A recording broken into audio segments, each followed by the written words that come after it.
So I've now been on HRT for 2 whole months and I'm quite happy with it. To be honest, most of the changes that I noticed in the first month are still the majority of the changes throughout the transition.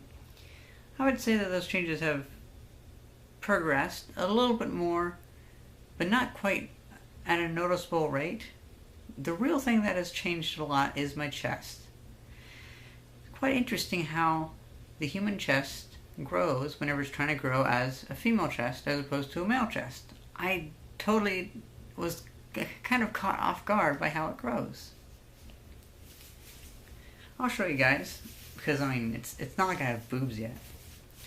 But basically, this is what I look like. I look pretty much the same, except for there is still a little bit of mass in this area. And my nipples poke out a lot more. Like for instance, like that. I'd say it added just a little bit. Behind the nipples is like a little bump, a mass of skin. That's called a breast bud, which is quite interesting. And so I'm thinking how the chest starts to grow is it basically makes that little bump behind the nipples, and then it just kind of makes that bud grow while then it grows outward. Well, it grows like fat around it, because for instance, it looked very bumpy at first, like the nipple was kind of jutting out, and then the skin around it kind of pushed out around it too, so now it seems a little more smooth. It's also a lot more sensitive now too. That's obvious.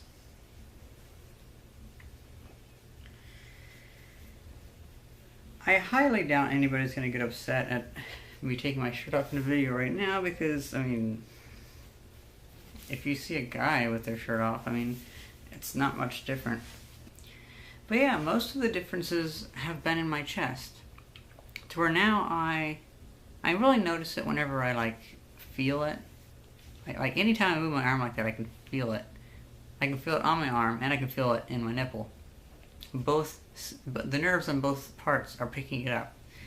And I've had several instances where I'm like picking up machinery or moving big like trusses or something like that, and they just happen to hit me really weirdly in the chest, and it's like, oh, that's not good. Not quite pain. Well, yeah, it's pain, but it's not like crippling pain. It's just like, oh, that's not. Yeah, I'm gonna try to avoid that next time. I don't feel like I've noticed any psychological effects, like no emotional effects, which is good because I want to stay as emotionally logical as possible. I'm thinking that a lot of people, that whenever they notice emotional changes, that's probably just due to them kind of starting to act how they want to. I don't know.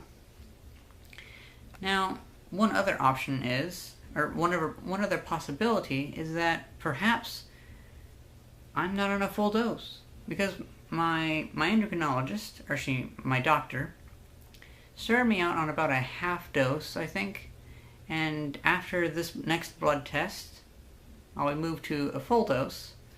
So perhaps we'll notice more changes on that. I don't know. Oh, one other thing on my chest, if you don't mind me going back to it. Okay, so I used to have hair all around my nipples, and I was always kind of worried about that. Well, now I only have hair on this part of the nipples. The hair on this side is going away. It's turning back into vellus hair, I think it's called. So it looks like within like a month or so, I might not have any hair on my chest, which is amazing, because shaving there has become quite a bit more interesting with the advent of the skin growing underneath there. So also it's just nice not to have to shave one other place. Speaking of shaving, I really haven't noticed much of a decrease in hair growth that much. I'd say my hair is growing at about 80% of its previous speed, but it hasn't